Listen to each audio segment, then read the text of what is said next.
ચોમાસાના આગમનની હજુ જોવી પડશે રાહ. ચોમાસાની એન્ટ્રીના હજુ નથી કોઈ અણસાર. હવામાન વિભાગ મુજબ રાજ્યમાં ચોમાસાના સત્તાવાર આગમનના હજુ કોઈ અણસાર દેખાઈ રહ્યા નથી.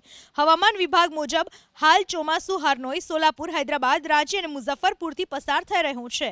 23મી જૂનની આસપાસ ચોમાસું મહારાષ્ટ્ર, તેલંગાણા, ઓડિશા, ઝારખંડ, બિહાર અને છત્તીસગઢના વધુ ભાગોમાં આગળ વધે તેવી સાનુકૂળ સ્થિતિઓ સર્જાઈ રહી છે. બીજી તરફ વેસ્ટર્ન ડિસ્ટર્બન્સ અને ટ્રફની અસરને લઈને રાજ્યમાં આગામી 7 દિવસ પ્રી મોન્સૂન એક્ટિવિટીનો વરસાદ વરસી શકે છે.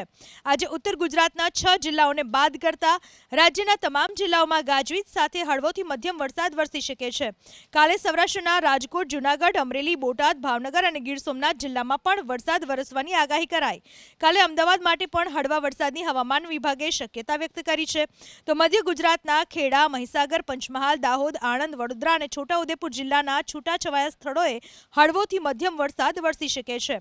આ સિવાય દક્ષિણ ગુજરાતના ભરૂચ, નર્મદા, સુરત, તાપી, ડાંગ, નવસારી અને વલસાડની સાથે સંઘ પ્રદેશ, દીવ, દમણ અને દાદરાનગર હવેલીમાં પણ વરસાદનું હવામાન વિભાગે પૂર્વાનુમાન કર્યું. मानसून की बात करें, साउथ वेस्ट मानसून की, तो 23 जून के आसपास वो महाराष्ट्र के कुछ और हिस्सों में पहुंचेगा।